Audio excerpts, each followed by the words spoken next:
Hello. What is going on, guys? I am NumbNexus. This video is a little overdue. I had personal shit that I was going through for the past 2 weeks, and I did say in my live Wi-Fi battle when I did my week 1 match, go watch that. It was actually really fucking good. I said that I had this video recorded, and I did, but the file got corrupted. So here's me re-recording it. But I'm re-recording it like 3 days later, so I don't sound like I just did it like a couple seconds ago. So. Hi, hello, I am new to the NPA. I figured I may as well join. They invited me and I was like, yes, I'm gonna definitely take that offer. I also want to get better at Draft League format, and I'm extremely rusty in mods. I haven't played mods in a month and a half. So I guess to get back in the groove, I'm probably gonna be playing. I've been playing Showdown though, like very vaguely, and by vaguely I mean I've been doing random battles. But it never really goes away. Some things in mods, when you learn mods, never really go away. Like the hard reads and predictions, that stuff there kind of stays with you, and knowing the matchups, that stuff stays with you. But I guess catching on, unexpected moves sometimes to catch off guard. I don't know, the whole point is, you know what I mean. So I feel like the rust already went a lot of it off after that week 1 with Buddy John, aka Keith, aka Pokemon. But of course, if you guys are enjoying, slap a like to support the Pittsburgh Pichus and the NPA, a different draft league than the UCL. I know. So yeah, slap a like, subscribe if you already have it. I'd love to hear your thoughts about my draft, because I fucked up in one pick that I'm gonna be talking about. One pick, that one pick that and mind you, I drafted it too when I was half asleep, because I think Galactic Elliot like DM'd me at like 4 a.m. and I was half asleep, dead ass gone. He's like, hey man, pick your draft, and I was like, okay, I want this or this, and he's like, okay, well you just pick one, man. I'm like, okay, this sounds really good, and this is also, in my mind, for some reason good, so maybe I should take this. But then I didn't take the good one, and I took the bad one, and you'll see later on. But I got the first round pick, right? I was first seed, meaning I was the #1 person, which means at one point I will be able to pick 2 mons to come back to me. But I was the #1 person to pick up a Pokemon, and you know good and damn well we're gonna pick up my goddamn waifu Tapu Lele, dude. This thing is fucking broken, dude. The fact that it's not banded is appalling, but this Pokemon is very good in singles format. This Pokemon is extremely good in draft format. This Pokemon is extremely good in doubles VGC and doubles as well. It's like the new Lando T. It's perfect in anything. It's actually amazing in every format you can put it in. I don't know how it works. TCG guys, you let me know, because I don't know how it works out in TCG over there, but over here, yeah, in any format of competitive Pokemon, this thing is fucking a monster, right? So I was like, I want to take this. And it was my my S1 pick, and was really weird about this draft to say aloud, Mega Metagross. I don't know how I felt about that. Like, I think Galactic Elliot is the nigga that has like Mega Metagross, Clefable, and Salamence. And I was looking at this draft, and I was like, who allowed this? Who let this happen, man? Who? I thought we learned from the UCL that Mega Metagross is OP as shit. But enough about that. This Pokemon is damn stupid good. You can learn so many things today. I mean, do I need to say any more? It's Tapu Lele. Everybody was mad as shit when I got this. Alright, I pissed off a lot of niggas getting this mod, because a lot of people wanted this, and you damn be sure that I felt good picking up. I don't need to say anymore. It's Tapu Lele. I don't need to say anymore. I'm not doing it in any order. Maybe I should do it in any order. This is the website, by the way. This is a little Google Docs they gave us, but I'm not gonna do it in any order. I'm just gonna talk about the draft. But my next pick, I guess, that I have written down here is Tangrowth. I don't think I even put this in order. I don't think I put them in order. I'm pretty sure I just kind of picked this as I went. So yeah, I'm pretty sure it was Scizor, then Entei, and Tangrowth. Yeah, essentially, so I picked up Scizor afterwards. And what's nice about me is the first time I picked, I got Tapu Lele, and then I had to wait such a long time till it came back to me. And surprisingly, a lot of good mons were not taken. I know, right? So I was like, oh shit, let's go. So after that, I think I scooped up, in the order, Scizor and Entei back to back. So let's talk about Scizor. Scizor is Scizor. I figured I want to get a Steel type ASAP, and Scizor is an amazing Steel type, a very bulky Steel type. The only thing that sucks about it is it's absolutely slow. Otherwise, really bulky and really strong. I mean, look at the defense stat, special defense stat, and the fact that it's Steel type. So take 180, okay, with defenses, and then add that onto a Pokemon that only has one true weakness, and is also a Steel type. The only thing maybe lackluster is at 70 HP as well, but I don't care. I learned Roost. It's also a defogger as well. I figured I want to get away to remove hazards, so I kind of just went in. Like, the entire time drafting this, I went in with a blind eye. I didn't have anything preset since they invited me. I was like, sure, I'll do it. Yeah, it sounds great. Yes. But Yes, he was really good. I mean, I'm pretty sure he's good in draft format too. It's my first time trying him in draft format. And I've never really, at least that I can think of, seen anybody use it in draft format. I think Keith actually used it, but he used Mega Scissor. Mega Scissor is really good in draft format too, but I chose Scissor. Like I said again, it removes hazards. It has really good priority. One of the strongest priorities being Technician Stab Bullet Punch. We all know about Technician Stab Bullet Punch. We all know about it. Getting a couple swords against off as well. Good recovery as well with Roost. I can remove hazards. Initiative, a U-turn. And it has this new move in here. Where is it? Brutal Swing. Why is it not in the... Why is it not here? These are the usable... Usually useless moves. Brutal Swing is not useless, dog.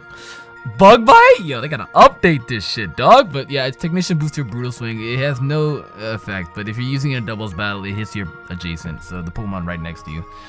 Yeah, that's a lot of things that I think can learn. I mean, I could even do some counter crazy shit. I could do Venoshock. Yo, niggas will never know. But, I mean, yeah, this was really cool. I'm gonna have a lot of fun using it with a bunch of Z moves. That should be fun. And then afterwards, I chose Entei. Entei is a beast. You guys all saw him in UCL Season 1. You all saw him in Season 1 of UCL. Oh my god. Entei actually had the second most highest kills in UCL Season 1 when I had him. The only thing that had more kills than Entei is A-Drive. Because A-Drive had a Mega Metagross, and I think we all learned that Mega Metagross was guaranteed to get 2-3 kills before that bitch is dying. So... it's just, I was lost when I saw it being allowed in here because it's like banned in here at the draft league.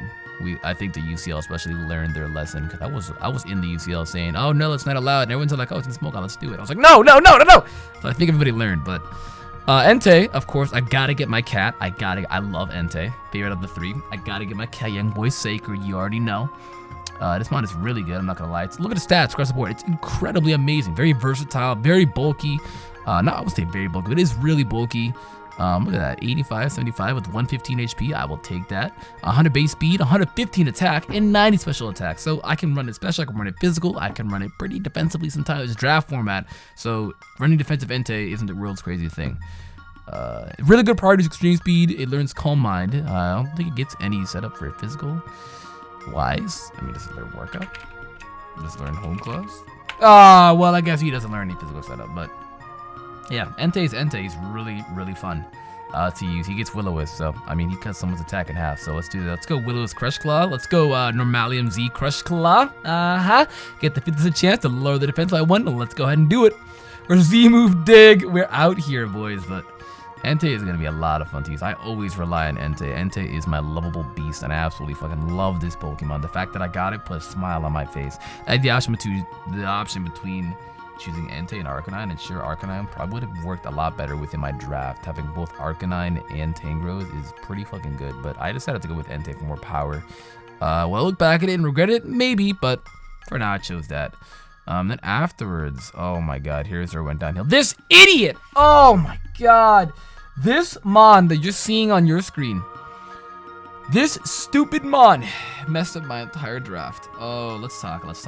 So how the NPA works is, Scizor, okay, so I'm gonna use Google Docs for an example here. How the NPA works is your tiers 1 through 5, they're all free points, essentially. But example, I chose tier 1 in Scizor, and then I got a back-to-back pick then between Scizor and Entei.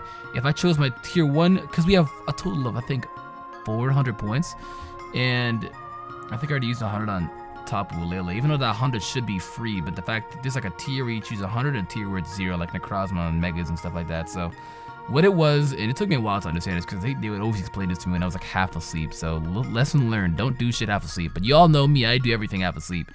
I chose back-to-back picks between Scizor and Entei, right? If my tier 1 pick was Scizor, if I wanted to go back into tier 1 after already choosing Scizor, I would have to use the remaining 300 points to get a second tier 1 pick. If you guys understand what I'm trying to say. My first tier 1 pick is free, but if I wanted to get a second tier 1 pick, that would cost points, and then so forth, the tier 2, 3, 4, and 5, and etc. That's why I has 2 tier 4s here, because I use points for it. Here's what fucks me up. I had the option between choosing Vaporeon and Quagsire. The very intelligent, smart decision is choosing Vaporeon. The fucking stupid decision is choosing Quagsire. Now, in my mind, for some reason, being half asleep, I was in bed too, half asleep. While choosing this, I was like, wait a minute. Quagsire is unaware. You're never setting up on me. Give me that. And I was like, oh my god, Quagsire is the most predictable mod in draft format. Oh no. And Vaporeon is so much better because it's so much more bulkier.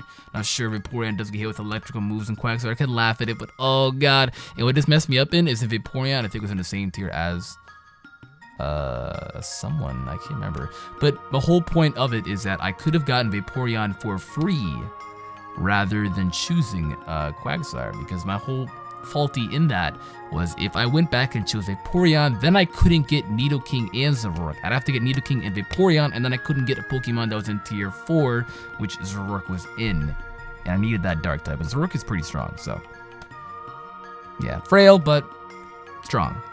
And what sucked about that is I didn't get it then because I chose Quagsire. And choosing Quagsire made me have to choose my points a lot more carefully then.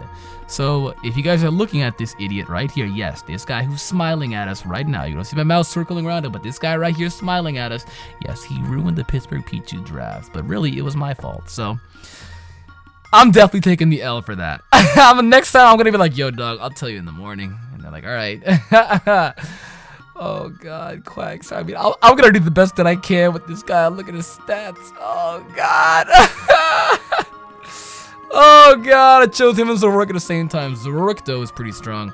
I mean, it's got really good physical attack, really good speed, and look at that special attack of 120.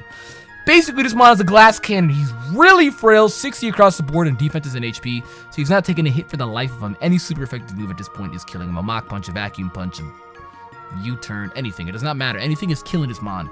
So that's the lucky thing about it, is anything is killing him, but he is really fast. He's really powerful. He can run a mixed, and last I checked, he does learn knockoff as well. So you can run a nice mixed one. You can do a lot of things with Zoroark, and the nice thing is his ability illusion. But it is the one thing that sucks about it doing it on Wi-Fi. For some goddamn reason, on Wi-Fi, it will actually tell you if it is the real Zoroark, or if it's a Zoroark, or if it's the real actual Pokemon. So example, the match that I battled Keith, I had Tapu Lele, and I think he figured out that it actually was Zoroark, because the things that pop up, like how many eggs you've hatched, how many times you've beaten the league, it pops up saying type dark. I'm like, what? That actually tells you if it's a Zoroark or not. So in my mind, I was like, okay, I don't know if it does. But then I actually went on Wi-Fi and it does. And I don't know if there's something new in Sun and Moon, because I'm going to be honest with you guys. I have not used a Zoroark in a Wi-Fi battle since Black and White. Since original Black and White days, I have not used Zoroark, period. Period. I actually forgot he was a Pokemon. I'm being dead real with you guys. I have not used his Pokemon, period. And now looking at him, his design is actually really fucking cool. Like, I'm starting to love Zoroark, and I'm building a relationship with him as he's on my team, because it's my first time using Zoroark in a long time, in years, since like 2011 or something like that, and that was 6 years ago. So it ought to be fun to use Zoroark. Ought to be fun, but I mean, he's a glass cannon. Otherwise, he's hitting really hard. But it's unfortunate on how his ability works for Wi-Fi. So that's why it caught me off guard. Maybe it was a thing in Auras too, and they didn't just add it in Sun and Moon. But there was that. And then of course Tangrowth. Can't forget about Tangrowth. I should drafted Tangrowth before these two, so I don't know why I went into that. But Tangrowth is really good in draft format. It's really bulky. It can actually be ran offensively as well. The only thing that it sucks in is special defense. It cannot take a special move for the life of it. But since HP is so high, and it's commonly ran Assault Vest, yeah, this thing can actually take a couple hits. It is regenerated as well, so I got a nice regenerator mon. I've always wanted a regenerator mon that's not Mean Chow, so God bless America. Its moveset is actually very wide, or I wouldn't say very wide, but it's pretty decently wide. It can learn a lot of things. It has knockoff, so you already know it's going to be good. It has recovery as well as synth. I can't say that word, stupid list, but it has that, and it has rest, but everybody can learn rest. But oh, Morning Sun, that's what I was looking at, yeah.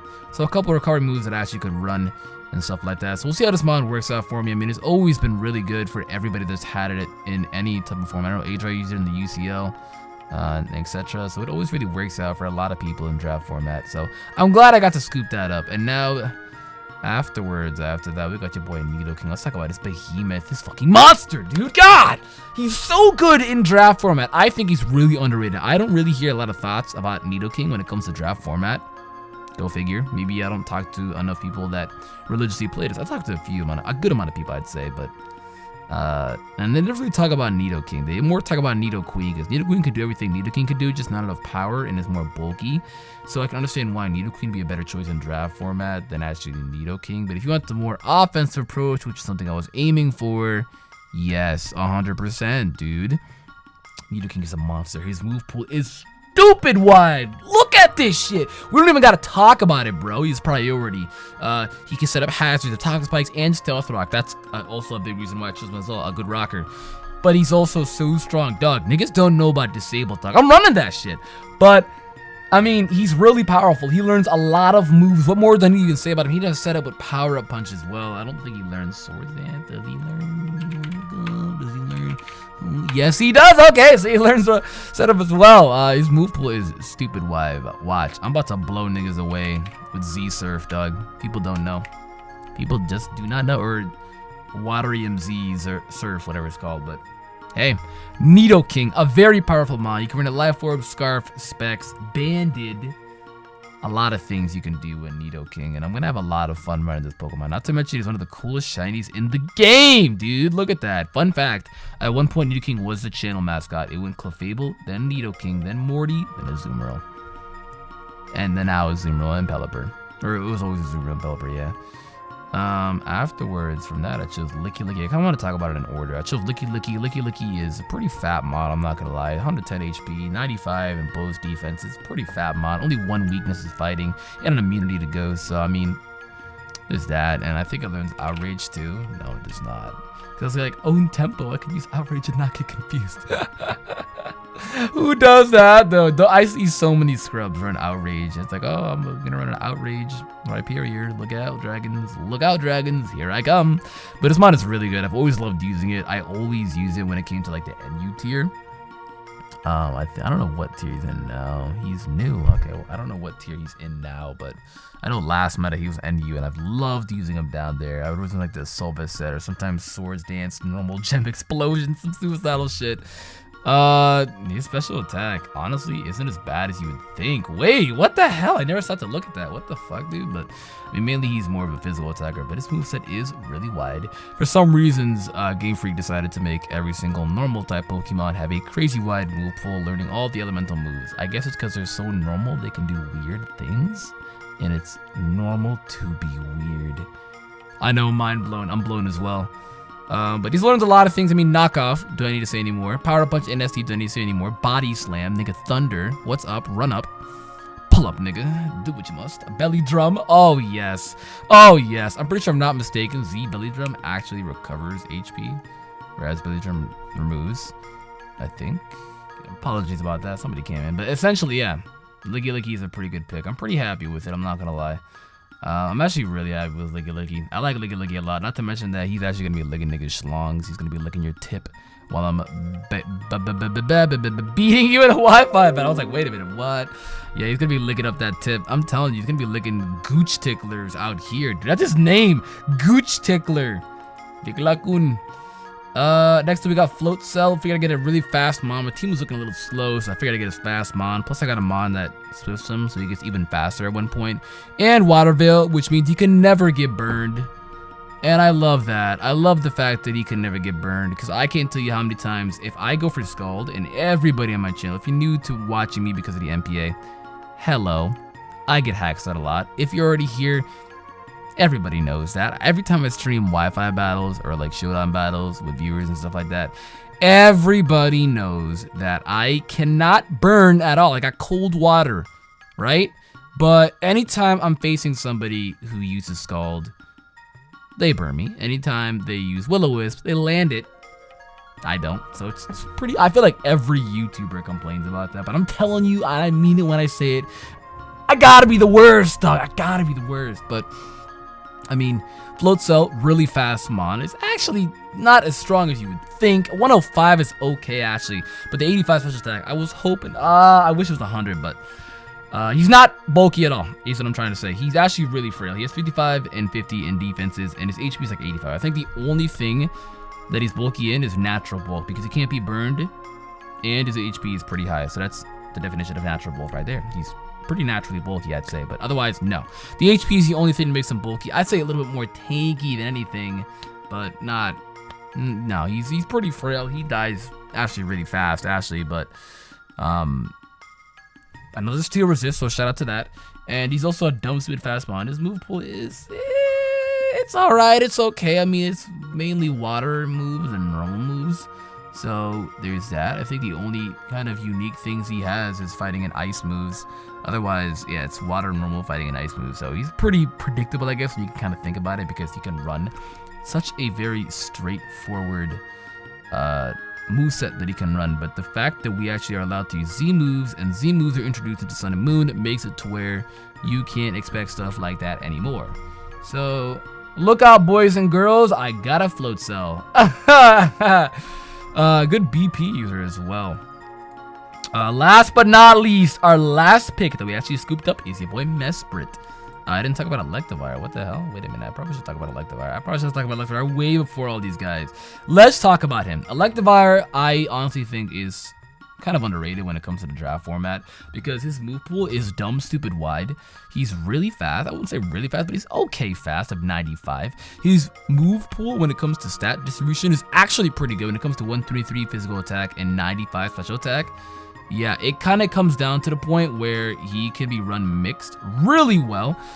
Otherwise, he's not really, you know, bulky on the physical side. Like, I mean, an earthquake, anything like that is dying. I mean, basically, any strong physical hit will knock this boy out. But the fact that I have a motor drive user is really good, because I know Raikou is stupid good when it comes to draft format. That and Thundurus and stuff like that. And really, those are the only... And Zapdos. Really, I can't... Maybe I'm missing a couple Electrots as well, really good in draft format, etc. All the really good electric types that you can think of, which there aren't many out there. I stop completely. So basically, I have a Quagsire, an Electivire, and a Nidoking. So at this point, and I got a Tangrowth as well. So at this point, electric types I'm actually laughing at. So Raikou, I laugh at you, buddy. With Zapdos, because Zapdos is a little better, but. At least what I think. But I mean, his move pool is crazy wide. Look at it, dude. Goodness gracious, that is a wide ass move pool. He learns so many moves that's ridiculous, dude. Ice, fire, electric, poison, rock, fighting, all of this stuff. Ground. He learns a move that is super effective against him. And I'm telling you right now, when I first saw Electivire, I was hyped. Paul's Electivire, come on, man, I was pretty hyped. But I'm glad I scooped him up. And not to mention, one of the shittiest 4th gen shinies you can think of. That's pretty bad. Oh god. Why make something yellow go to orange? It would have been cooler if it was black and yellow then instead of yellow and black. You know, or black and blue or some shit. That'd be cool as fuck. I don't know. Or maybe black and orange. I don't know. Black is a cool shiny. You know, but yeah. And last but not least, my last minute pick was my last round pick was Mesprit. I didn't see it as good enough to be an earlier pick, and I'm pretty satisfied with that last round pick. If anything, all the stuff that are left, Mesprit was something decent, so I decided to choose it. Mesprit is another rocker as well. It can Thunder Wave as well. There's that. I think one thing that sucks is it doesn't learn knockoff. I think, does it not? No, it does. I'm forgetting what it doesn't do that. What does it fucking Yuxi can do? I mean, they all can learn. Stealth Rocks and knockoff. Actually, yeah, they all can. I don't know. It can't hit me at the top of my head right now, but I mean, this mon is decent. Look at the stat distribution. It's actually pretty decent. It's 105 across the board, and 80 HP and speed. So when it comes to draft format, it's not too bad. But when it comes to national singles, it's pretty shit. Especially with the introduction of knockoff in 6th generation, that this Pokemon really fell down. It really fell down. It used to be one of my favorite of the 3 Lake Trios, but now I'm Yuxi for life. That's my boy. But hey, it's something, you know. I mean, it's a good Healing Wish user, it's a good Stealth Rock user, good U-turn. I mean, it could be just a little setup, a little revenge killer, you know what I mean? Good Scarf user. So I'm gonna have fun using that. We'll see where it goes. I don't think I had a Psychic type. I did, Tablele. So that's my draft, boys. That's my draft. That's my 11 mons. You guys let me know what you think down in the comments down below. I think the team is pretty solid. One thing that is kind of sucky with is my only way of removing hazards is the Scizor, and in fact it'll bite me back in the ass, meaning if I don't bring Scizor every week, free hazards. So we'll see how that goes, but for now, guys, we will see how we do with this. I'm gonna do the best that I can in this league, but at the same time as well, I'm hoping to learn a lot more from draft format. I'm hoping to get out of my rust. I'm hoping to make some buddies in this. So thank you guys for watching. Of course, leave a like. I'd love to hear your thoughts in the comments down below. I'm gonna get out of here though. I have NumbNexus. Goodbye.